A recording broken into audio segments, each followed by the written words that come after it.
को नमोबुदाय जय भीम। पूरे देश में अगर कोई अच्छा काम कर रहा है तो उसका नाम चंद्रशेखर आजाद है। सच को सच और झूठ को झूठ बोलने का दम रखने वाला सांसद यानी नगीना सांसद चंद्रशेखर आजाद है। इसी कारण ही लोग उन्हें देखना व सुनना पसंद करते हैं, किसी भी धर्म जाति के हो। इसी बीच आपको बता दूं कि उच्च शिक्षा संस्थानों में भेदभाव को समाप्त करने के उद्देश्य से लाए गए यूजीसी उच्च शिक्षा संस्थानों में समता के सर्वोत्तर हेतु विधेयक 2026 का विरोध अनुसूचित जाति, जनजाति और सामाजिक एवं शैक्षणिक रूप से पिछड़े वर्ग के छात्रों के अधिकारों को संदर्भ में किया जाना सामाजिक न्याय के विरुद्ध एक भ्रामक एवं संगठित प्रयास है, जो अत्यंत चिंताजनक है। जबकि यूजीसी 2026 का मूल उद्देश्य उच्च शिक्षा संस्थानों में धर्म, नस्ल, जाति, लिंग, धर्म, स्थान और विकलांगता के आधार पर विशेष रूप से अनुसूचित जाति, जनजाति, सामाजिक एवं शैक्षणिक रूप से पिछड़े वर्ग, आर्थिक रूप से कमजोर वर्गों और दिव्यांगों या उसमें से किसी भी वर्ग के सदस्यों के विरुद्ध होने वाले भेदभाव का उल्लंघन करना, हितधारकों के पूर्ण समता एवं समावेशन को सुनिश्चित करना है। उच्च शिक्षा संस्थानों में हितधारकों के मध्य पूर्ण समता एवं समावेशन के संदर्भ करने के उद्देश्य से लाए गए यूजीसी यानी कि उच्च शिक्षा संस्थानों में समता के संवर्धन हेतु विनियम 2026 पर भीम आर्मी आजाद समाज पार्टी पूरा समर्थन करती है। और आप भी देखें, चंद्रशेखर आजाद ने लाइव वीडियो में यूजीसी यानी कि यूजीसी नियम के दिया पूरा समर्थन। आप भी देखें वीडियो जो सोशल मीडिया पर वायरल है।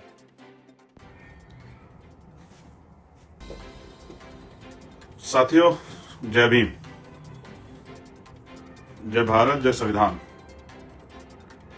जय मंडल, जय जोहार, जय लोकतंत्र, जय विज्ञान। और आज का ये महत्वपूर्ण लाइव जिस पर आपसे काफी चर्चा करनी है। अकेले तो चर्चा नहीं हो सकती, अपनी बात आपको कहनी है। समाज में का एक सिपाही होने के नाते छोटा सा बहुत सारी ऐसी बातें जो आपके बीच में लानी जरूरी है और उसमें हम लोग क्या सोच रहे हैं ये आपको पता लगना बेहद जरूरी है। तो तब तक आप जुड़िए। मैं सर्वप्रथम बहुजन समाज में जन्मे सभी संतों, गुरुओं और महान पुरुषों को नमन करता हूं।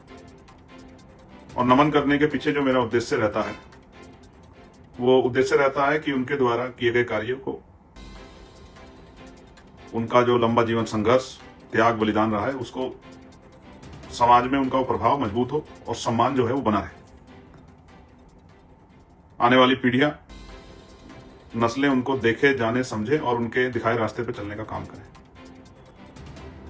इस लाइव को आप कुछ लोग अभी जुड़ेंगे, कुछ लोग सुनेंगे, कुछ लोग बाद में जुड़ेंगे, कुछ लोग देखेंगे, कुछ लोग यूट्यूब चैनल्स पे इसको देखेंगे, जो हमारे बहुजन मीडिया के साथी उनके चैनल्स पे। कुछ लोग यहीं से मेन स्ट्रीम मीडिया के लोग भी उठाएंगे, जो मेरे व्यू जो हैं उनको रखेंगे। लेकिन एक दो तीन बहुत इंपॉर्टेंट चीजें हैं जो आपके सामने रखनी है। तो मैं सबसे पहले उन महान पुरुषों को और सभी महान पुरुषों के साथ साथ आज मैं दो नाम इंपॉर्टेंट हैं जो मुझे ऐड करने हैं, जिनमें एक है जो आज के समय में प्रासंगिक हैं, जिनको लेकर चर्चा होगी, वो है बीपी मंडल साहब। बीपी मंडल साहब और वीपी सिंह जी, ये दोनों जो हैं आज इंपॉर्टेंट हैं। इसका कारण क्या है मैं आपको बताऊंगा। लेकिन सर्वप्रथम मैं आगरा के साथियों को बधाई देता हूं, आगरा अलीगढ़ मंडल के जो हमारे साथी हैं और उन मंडलों में जो तमाम जिले हैं, जिले के पदाधिकारी हैं, हमारे सभी जिलाध्यक्ष हैं, विधानसभा अध्यक्ष हैं, सेक्टर बूथ के अध्यक्ष हैं, मंडल के पदाधिकारी हैं, उन सबको मैं बधाई देता हूं और धन्यवाद करता हूं आगरा के ऐतिहासिक कार्यक्रम के लिए भीम आर्मी और आजाद समाज पार्टी के सभी साथियों को। बहुत अच्छा शानदार कार्यक्रम आप लोगों ने कराया, बहुत हिम्मत बढ़ाई, बहुत ताकत दी। इसके लिए मैं आपका आभार प्रकट करता हूं। और ये कार्यक्रम इसलिए महत्वपूर्ण था कि कार्यक्रम का स्थान बदल गया था। तो स्थान बदलने के बावजूद साथियों बड़ा खेद है कि लाइट चली गई थी, इस वजह से नेटवर्क इशू हो गए, तो इस वजह से आपसे बात बीच में कट गई। तो मैं पुनः शुरू करता हूं कि आगरा में आपने बहुत अच्छा कार्यक्रम कराया और मैं दिल से आपको बधाई देता हूं, भीम आर्मी आजाद समाज पार्टी के अपने सभी साथियों को।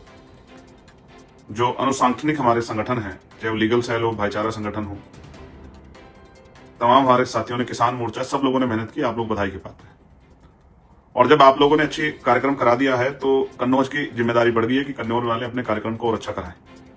तो 4 तारीख को जो कार्यक्रम है वो कन्नौज में है, कसावा खेलकूद मैदान, छिबरामऊ, कन्नौज। 4 फरवरी को आपसे मुलाकात होगी कन्नौज में। और मैं आशा विश्वास करता हूं कि उस मंडल के सभी साथी आने वाले दिनों में जी जान से जुटेंगे और अपने कार्यक्रम को सफल बनाने के लिए अपने योगदान को मजबूत करेंगे। गांव-गांव जाकर लोगों को प्रचार प्रसार करेंगे और लोगों को इस कार्यक्रम को सफल बनाने के लिए प्रेरित करेंगे, ऐसा मेरा विश्वास है। तो मैंने जो महत्वपूर्ण था वो आज के लिए यही था कि कन्नौज छिबरामऊ में जो कार्यक्रम है कसावा मैदान में, खेलकूद मैदान में, उसको आप लोग वहां की टीम के साथियों को मैं मनोबल बढ़ाते हुए कहना चाहता हूं कि आपको मेहनत करके अपने कार्यक्रम को मुजफ्फरनगर, आगरा और हरदोई में जो कार्यक्रम हुआ था उसके बराबर लेकर जाना है। इसलिए आपको अब से ज्यादा मेहनत करनी है। इस बात को मैं आपसे आग्रह कर रहा हूं कि जब मैं कन्नौज में आऊं तो मैं वहां से भी यही कहूं कि यहाँ के साथियों ने भी मेहनत करके अपने आप को और ये दिखा दिया पूरे उत्तर प्रदेश के साथियों को कि यहाँ इस मंडल के जो लोग हैं वो भी किसी से पीछे नहीं। इस पूरे ही तीनों मंडल के साथियों को, पदाधिकारियों को, भीम आर्मी आजाद समाज पार्टी के हमारे गांव के अध्यक्ष से लेकर जिले के लोग, नेता, मंडल के नेताओं को, प्रदेश कमेटी के जो वहां साथी रहते हैं, नेशनल कमेटी के, उन सबको मैं कहता हूं कि अपनी जिम्मेदारी को अदा करें और ज्यादा से ज्यादा मीटिंग करके बड़े मजबूत कार्यक्रम को कराने के लिए कमर कसें। ऐसे में आजाद समाज पार्टी के भी तमाम अनुसांगठनिक जो संगठन है उनको, भाईचारा कमेटियों को, युवा मोर्चा को, मेन पार्टी के संगठन को, सबको ही कहना चाहता हूं कि वो भी कमर कस लें। अब साथियों, महत्वपूर्ण बात जो है जिसका आपको पता होना चाहिए, साथियों, सरकार ने एक बहुत ही गैर जिम्मेदाराना काम किया है और वो ये है कि 2011 की जनगणना के अनुसार देश भर में लगभग 30 करोड़ से ज्यादा शेड्यूल कास्ट के लोग रहते हैं और उनमें एक बहुत बड़ा समाज है जो जगत गुरु सतगुरु रविदास जी महाराज में आस्था रखता है। उनको मानने वाले लोग कश्मीर से लेकर कन्याकुमारी तक है। उनकी बड़ी आबादी कश्मीर में है, पंजाब में है, हरियाणा में है, दिल्ली में है, राजस्थान में है, मध्य प्रदेश में है, यूपी में बहुत बड़ी आबादी है, उत्तराखंड में है, हिमाचल में है, बिहार में है, झारखंड में है। एक बड़ी आबादी है जो उनको मानती है और उनके विचारों पे। महाराष्ट्र में है, इवन तेलंगाना में भी और कोलकाता में भी, बंगाल में भी उनको मानने वाले लोग रहते हैं और दुनिया में के बड़े बड़े देशों में भी, अमेरिका में, यूरोप कंट्रियों में भी उनको मानने वाले लोग रहते हैं। उनके गुरुघर बने हुए हैं। अभी इस बार उनकी जयंती 1 फरवरी को है।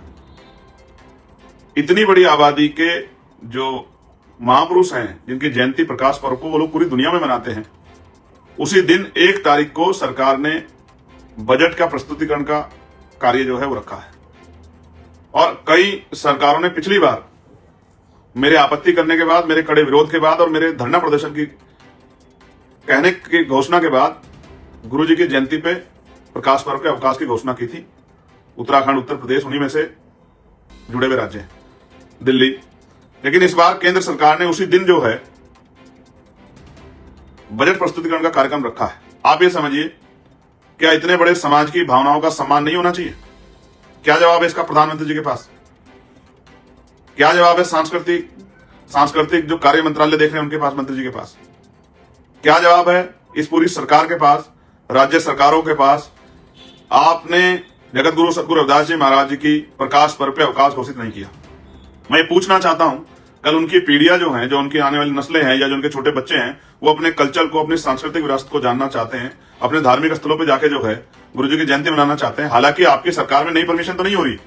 मैंने आपको लेटर भी लिखा उत्तर प्रदेश के मुख्यमंत्री जी को, आपकी सरकार में नई परमिशन नहीं हो रही है, नई परमिशन नहीं दी जा रही है कि आप अपनी धार्मिक जो है कार्यक्रम को सफल बना ले।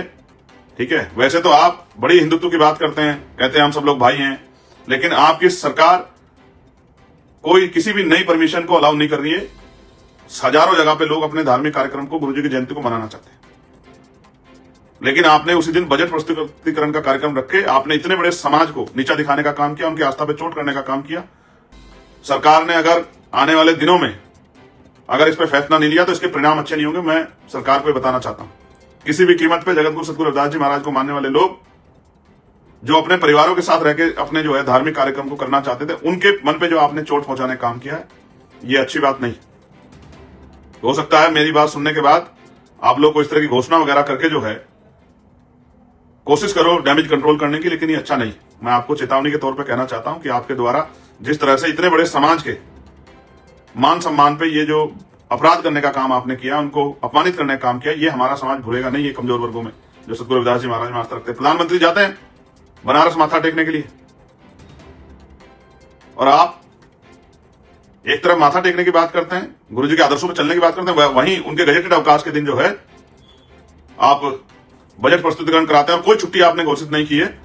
यह स्पष्ट करता है कि आप कितना जो है आपके कथनी और करनी में कितना फर्क है। तो ये समाज देख रहा है। मैं जानकारी इसलिए दे रहा हूं कि हमारे लोगों को पता लगे कि किस तरह उनकी जो है धार्मिक आस्थाओं पर चोट पहुंचाई जा रही है। इस देश में जिनका राजकाज नहीं होता, उनकी धार्मिक आस्थाओं का कोई मतलब नहीं बनता। ये बात बहुत समझने की बात है हमारे लोगों के लिए। और मैं अपने समाज के बीच में जा जाके बताऊंगा, इस बहुजन समाज के बीच में, किस तरह जो है सतगुरु रविदास जी महाराज की जयंती पे इस सरकार ने हमारे इतने बड़े समाज के मान सम्मान को ठेस पहुंचाने का काम किया। मैं आपसे भी अपील करता हूं, जहां आप लोग उस तरह कार्यक्रम करें, नशे से दूर रहें। और ये जो इधर नृत्य कार्यक्रम आप लोग करके जो है, ये तो एक तरह का कार्यक्रम करना नहीं हुआ, महापुरुषों को धोखा देना हुआ। आपको चाहिए कि आप विचार गोष्ठी रखें, उनके विचारों को अपने बच्चों तक पहुंचाएं, अंधविश्वास पाखंडवाद को खत्म करके जो है मानवतावादी राज और मानवतावादी बेगमपुरा राज, ऐसा चाहूं राज में जहां मिले सबनु अन्न और छोट बड़े सब संबसे रविदास रहे प्रसन्न, इस बात को अपने मन में धारण करके आपको मानवता की बात करते हुए अपने बच्चों को, अपने अड़ोसी पड़ोसी को, अपने जो सामाजिक रूप से जो लोग इकट्ठा होते हैं, सब लोगों को ये संदेश देना चाहिए कि हमें जगत गुरु सतगुरु रविदास जी महाराज के रास्ते पर चलना चाहिए और इस देश को बेगमपुरा राष्ट्रीय जो बने, बेगमपुरा का मतलब बिना गम का राज, बेगम, बिना गम का राज, किसी की जिंदगी में वो किसी भी जाति धर्म का कोई गम ना रहे, इस तरह के राज की कल्पना जो रविदास जी महाराज कर गए, उस पर हमें काम करना चाहिए। अब जो एक और बहुत महत्वपूर्ण वो है विषय, वो है जो आपको सुनना समझना है, वो है यूजीसी के नए नॉर्म्स जो आए हैं, यूजीसी की जो नई गाइडलाइन आई। और आप ये समझिए कि इन गाइडलाइनों को आपको समझना है और इस पे जिस तरह का माहौल बन रहा है, मैं उस पर आपको जागरूक करना चाहता हूं। कई बार मीडिया के साथी सवाल पूछते हैं, लेकिन सीमित सवाल पे सीमित जवाब देना पड़ता है, लेकिन विस्तृत रूप से मैं आपके सामने कई चीजें रखना चाहता हूं। पहली बात तो बहुत सारे ऐसे लोग उसका विरोध कर रहे हैं जिन्होंने उस गाइडलाइन को पढ़ा ही नहीं, जो सिर्फ इस आधार पर विरोध कर रहे हैं, जिनको लगता है कि वो जो जिस तरह का छुआछूत, भेदभाव और रैगिंग और तमाम तरह से मानसिक शोषण जो है SC ST OBC के बच्चों को करते थे, वो नहीं कर पाएंगे। जिनको ऐसा लगता है, वो उनको बड़ी चिंता हो रही है, जो जातीय पूर्वाग्रह से भरे हुए हैं, जो जातिवादी मानसिकता रखते हैं, जिनके जो जातंकवादी हैं, उनको इस बात की पीड़ा है कि अब जो हम शोषण, जो अपना जन्म से अधिकार समझते थे, इन वर्गों का अपमान करना, ये इस पीड़ा से जो है वो हमारे लोगों को तकलीफ नहीं दे पाएंगे। ये उनके मन में बात है। और मैं ये भी बताना चाहता हूं कि ये नॉर्म्स किसी के विरोध में नहीं है, क्योंकि डर उसे लगेगा जो अपराध करेगा। जो अपराध नहीं करेगा उसे किस बात के लिए डरना, उसको किससे डरना? जो अपराध करेगा उसको डर लगेगा, जो अपराध करने की सोच लेके बैठा उसको डर लगेगा, जो अपराध की सोच के साथ आगे बढ़ा उसको डर लगेगा। जो अपराध की सोच ही नहीं रख रहा है, उसको किसी कानून से डरने की क्या जरूरत है? ये वो लोग डर रहे हैं जो लंबे समय से इस काम करते आ रहे हैं। आज उनको लगता है कि अगर ऐसा करेंगे तो उस पर कार्रवाई हो जाएगी। हालांकि बहुत कुछ होने वाला नहीं। आप इस बात को इस तरह से भी समझिए कि 2 अप्रैल 2018 के आंदोलन के बाद सरकार ने कहा था कि हमने SC ST एक्ट को मजबूत कर दिया। कितना मजबूत किया उसका उदाहरण बताता हूं। 7 साल से कम, ये दूसरी तरफ तो कहा जाता है कि SC ST एक्ट बहुत खतरनाक है, लेकिन 7 साल से कम उम्र की सजा जिन मुकदमों में होती है, उनमें अगर SC ST एक्ट भी लगाया तो गिरफ्तारी नहीं कर रही है पुलिस। और निचली अदालतों से निचली अदालत से उनको बेल मिल जा रही है। ये मैं आपके सामने बता रहा हूं कि कितना मजबूत किया सरकार ने। ये इसलिए कि आपको जानकारी कि सरकार क्या कर रही है, और इसमें बहुत सारे लूप होल, कोई स्पष्ट नहीं है। ये जो है स्पष्ट रूप से कोई कानून नहीं है कि क्या क्या चीजों को हम लोग उसकी मान्यता में लाओगे। और इसमें आपने जोड़ दिया है आर्थिक रूप से कमजोर वर्गों के बच्चों को, दिव्यांग जन बच्चों को। तो आर्थिक रूप से कमजोर वर्ग के जो बच्चे हैं जिनका आप जिक्र करें, तो EWS के अकॉर्डिंग जो है अंडर में, वो तो सारे स्वर्ण जाति के। तो आप किस आधार पर कह रहे हैं कि कानून सवर्णों के विरोध में? अब हमारे लोग इतने बेवकूफ नहीं रहे कि आप लोग कुछ भी पढ़ा दो वो लोग पढ़ने लग जाए। ये जो विरोध है ये सब पॉलिटिकल विरोध है, और ये जानबूझ के इसलिए किया जा रहा है कि किसी दूसरे मुद्दे को डाइवर्ट करना चाहते हैं। मैं आपको हालात बताता हूं। 45 केंद्रीय विद्यालय हैं देश के अंदर।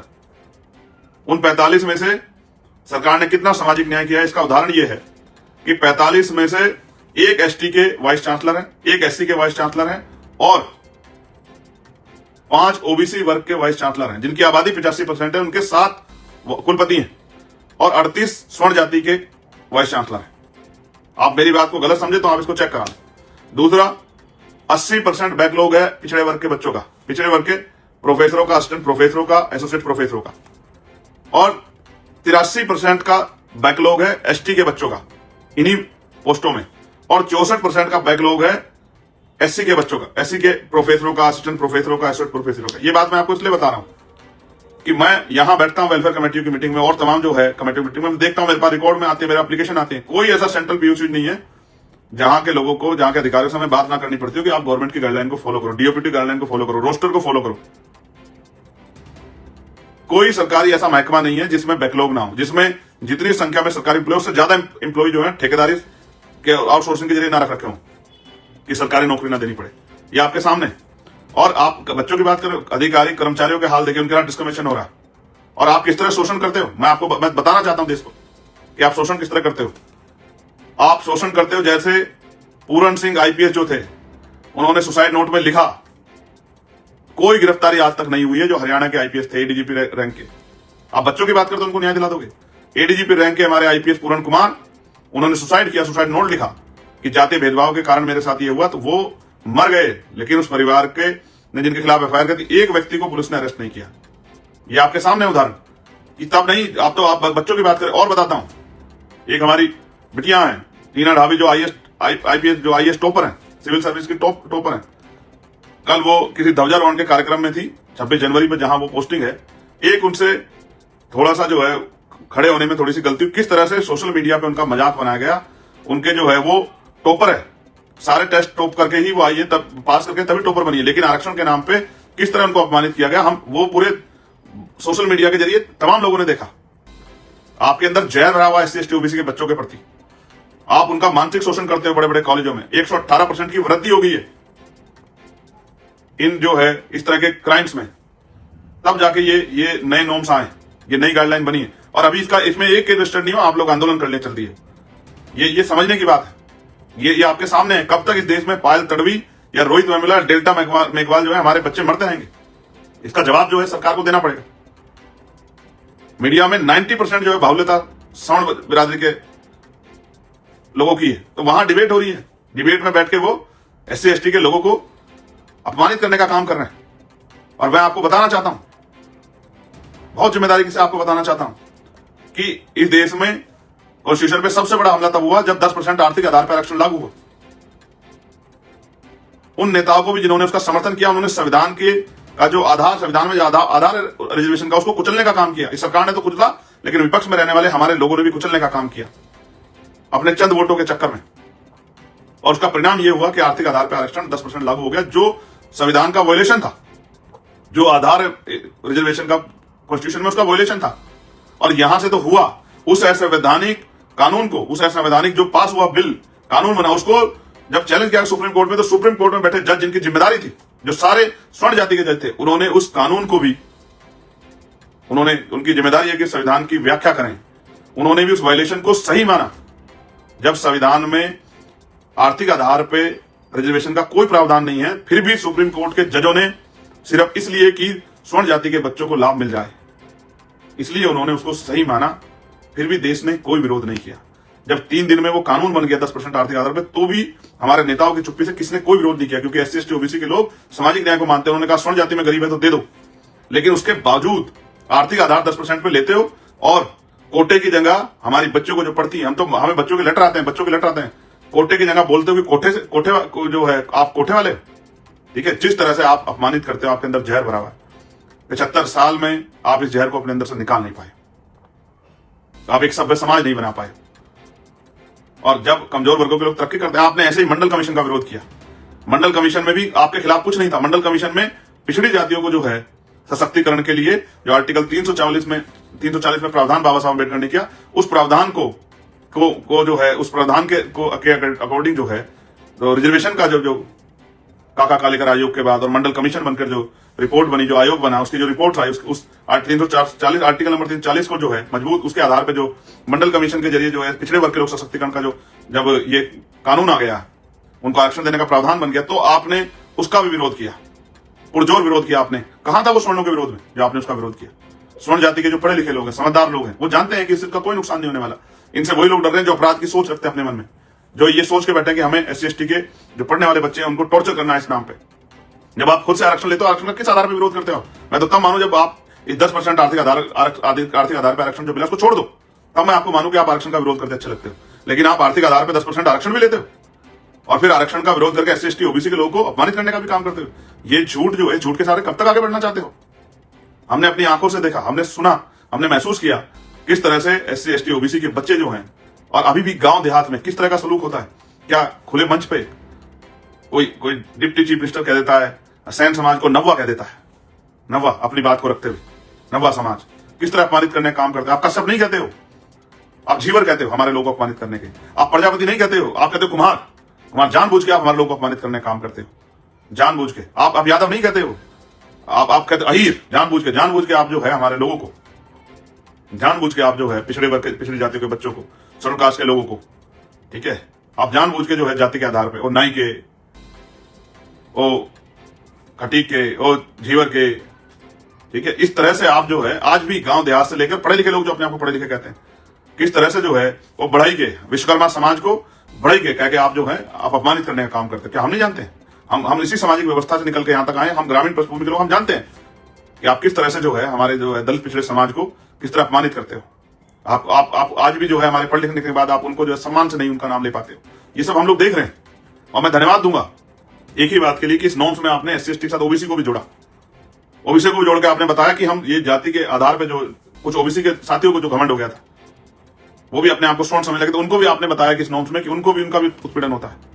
जिस भाईचारा को बनाने के लिए SC/ST OBC के हम लोग इतने लंबे समय से प्रयास कर रहे थे, आपने अच्छा किया, बना दिया। और मैं तो चाहता हूं सरकार पे पीछे हटे, SC/ST OBC के लोगों को पता लग जाए कि सरकार उनका कितना हित चाहती है, कि जरा से विरोध से डर के जो है उन्होंने ये गाइडलाइन वापस ले ली या इस पर विचार करने की बात कही। पता होना चाहिए कि वो इतने बड़े समाज के भावनाओं किस तरह कुचलने का काम कर रही है। मैं तो चाहता हूं सरकार स्टैंड ले, पता तो लगे, क्योंकि सरकार ने सिर्फ अपनी मन से नहीं किया है, जो समिति थी उसमें जो लोग थे उनके सुझाव से किया है। इसलिए मैं कह रहा हूं बहुत महत्वपूर्ण है, चर्चाएं हो रही हैं, इस्तीफे हो रहे हैं, बहुत कुछ है, आपको नजर बनानी है। मेरी बात पे गौर करो कि कौन खड़ा है आज आपके साथ, कौन पत्रकार है, कौन न्यूज चैनल है, कौन सा अखबार है, कौन खड़ा है आपके साथ, कौन सा नेता खड़ा है, कौन सी पार्टी खड़ी है। आज आपको देखना है कि आपके बच्चों को जिस तरह सुसाइड करने के लिए मजबूर किया जा रहा है हायर एजुकेशन सेंटरों में, अगर उसके रोकथाम की कोई कोशिश की गई है तो उससे कौन डरा है और कौन जो है उसके खिलाफ जो कौन सा दल खड़ा होकर किस तरह की बात को प्रयोग कर रहा है। आज SC/ST OBC लोगों को देखना है, समझना है कि कौन सी पार्टी क्या स्टैंड ले रही, कौन सा नेता क्या स्टैंड ले रहा है। क्या किसी में हिम्मत है कि वो स्टैंड लेके कहे कि हम ये जो नए नॉर्म्स बने, ये जो नई गाइडलाइन बनी है, हम लोग किसी भी कीमत पे इन गाइडलाइन, हालांकि इन गाइडलाइन से बहुत कुछ प्रभावित नहीं होने वाला, लेकिन फिर भी जो कुछ प्रयास किए गए हैं उन प्रयासों को अगर वापस लेने का प्रयास करें तो हम सड़क पर मुकाबला करेंगे, हम सरकारों को जो है घेरने का काम करेंगे, हम धरना प्रदर्शन करेंगे, हम लोग जो इनके आवासों पर ताले लगा देंगे। कोई ऐसा हिम्मत जुटाए तो मैं तो देख रहा हूं, लेकिन मैं तो आपसे कह रहा हूं, आज दलित पिछड़े वर्ग के जो है बुद्धिजीवी, आदिवासी वर्ग के जो बुद्धिजीवी, उनसे कह रहा हूं, जो चिंतक हैं उनसे कह रहा हूं, जो समाज में अधिकारी कर्मचारी, उनसे कह रहा हूं, देखिए आपके बच्चों को जिस तरह का शोषण का शिकार होना पड़ता है उस पर कौन खड़ा है आज आपके साथ, या कौन वोटों की परवाह कर रहा है। ये बहुत बड़ा उदाहरण है आपके सामने देखने के लिए, समझने के लिए। अगर आज भी नहीं समझे और आज भी नहीं संभले तो वो दिन दूर नहीं है कि कल फिर किसी पायल तड़वी को, रोहित वेमुला को, डेल्टा मेघवाल को जातीय भेदभाव कारण आपके बच्चों को, आपके जो है टॉपर्स, उनको जान देनी पड़ेगी। मैं बहुत चिंता में था, मैं सोच रहा था आपसे बात करूं, क्योंकि जब से गुरु रविदास जी महाराज की जयंती पे प्रकाश पर्व के अवकाश जो है वो छीनकर जो है और इस तरह का माहौल बनाया गया, उससे मेरे मन में गुस्सा, बहुत पीड़ा थी। और दूसरा जो है ये UGC पे जो है जिस तरह से मैंने आपको बताया, आप चेक कीजिए सोशल मीडिया, किस तरह टीना ढाबी को, जो एक IAS है, टॉपर है, जिसको जाति के आधार पर जो है उसका अपमान करने का काम किया जा रहा है। ये आपके सामने अभी एक दिन पहले की बात है, आज 27 से 26 की बात। और IPS पूरण कुमार का उदाहरण मैं आपको दे चुका हूं, और उससे पहले जो है आपके टॉपर्स में पायल तड़वी, डेल्टा मेघवाल, रोहित वेमुला, कितने जो है आपके सामने उदाहरण। और ये बढ़ रहा है, 118% की वृद्धि हुई है, क्योंकि स्कूलों में बैठे, हायर सेंटर बैठे द्रोणाचार्य एकलव्य का अंगूठा रोज काट रहे हैं, ये कटवा रहे हैं। तो ये जिम्मेदारी बैठती है उस सभ्य समाज की, उस पढ़े लिखे हर जाति धर्म के व्यक्ति की। अगर कोई बन रहा है, प्रयास हो रहा है कि इस तरह की चीजों पर रोकथाम लगे, तो उसमें अड़ंगा ना अड़ाए, उसका समर्थन करें। और जो अड़ंगा अड़ा रहा है, और वो कहां, अरे मैं भूल गया, वो भाईचारे का भूत कहां, कितना जल्दी उतर गया आपका 2 दिन में। ऐसे मंडल कमीशन पे आप लोग हिंदुत्व भाईचारे की बात कर रहे थे, अरे वो भाईचारे वाले बंधु कहां गए सब लोग जो भाईचारे की बात कर रहे थे कि हम सब लोग भाई हैं, हिंदू भाई भाई, जात पात की करो विदाई, हिंदू भाई भाई। अब ये जब आपके दलित पिछड़े भाइयों को के अधिकारों के संरक्षण के लिए कुछ मिलने लगा है, वो भी आपसे ही बचाने के लिए कि आप उनका जाति आधार पर उत्पीड़न न करो, तो कहां गया भाईचारा आपका?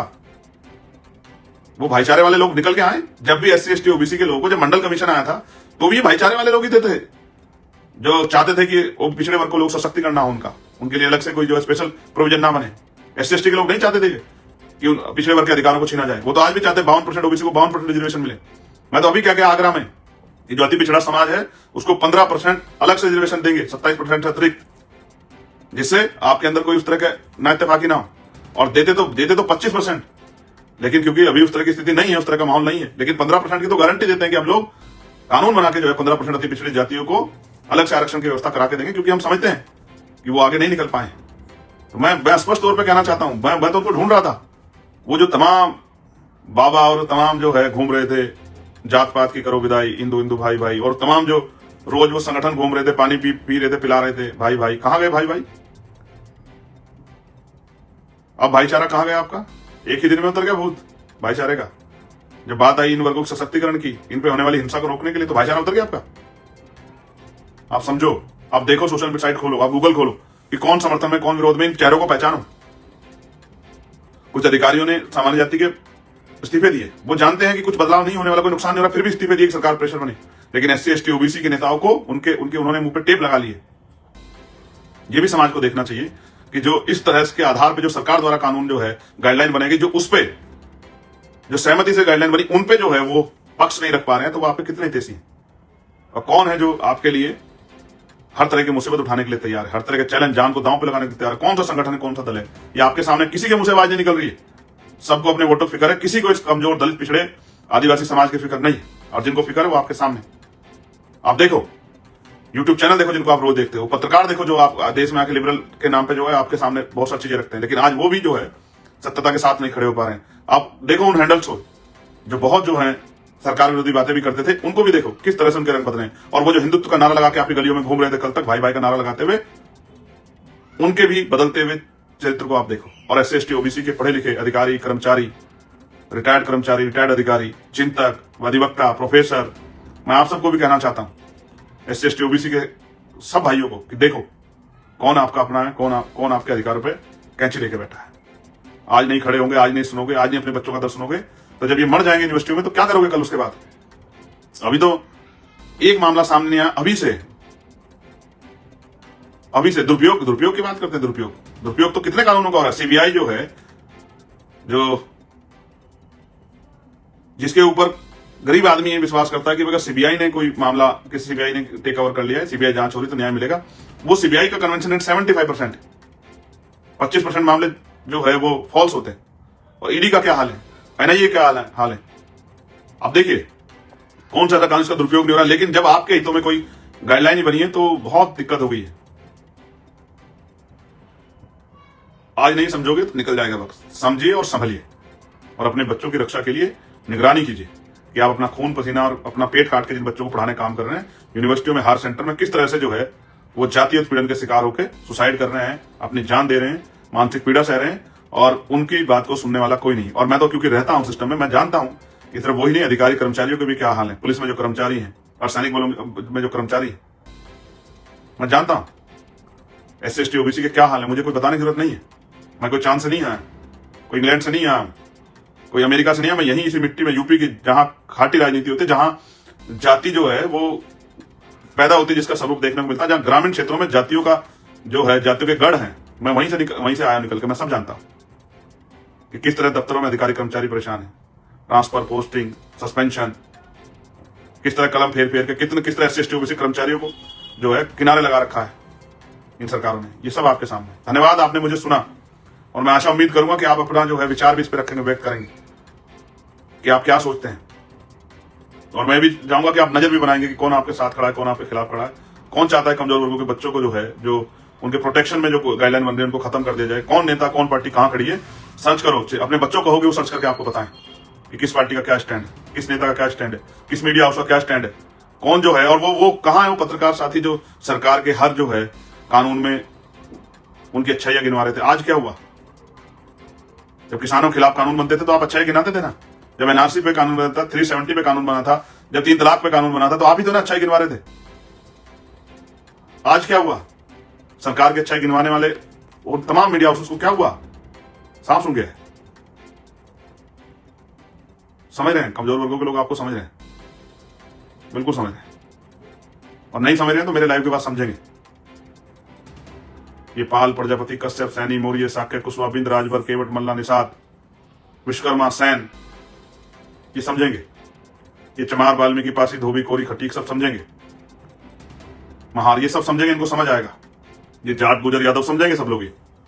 और नहीं समझेंगे तो हम लोग समझाते रहेंगे इनको कि समझे, इनको समझ आए कि किस तरह आपके बच्चों के अधिकारों को निकलने का काम कौन कर रहा है और उसको उसकी भूमिका कौन बना रहा है। धन्यवाद। जय भीम, जय भारत, जय संविधान, जय मंडल, जय जोहार। आपका भाई चंद्रशेखर आजाद।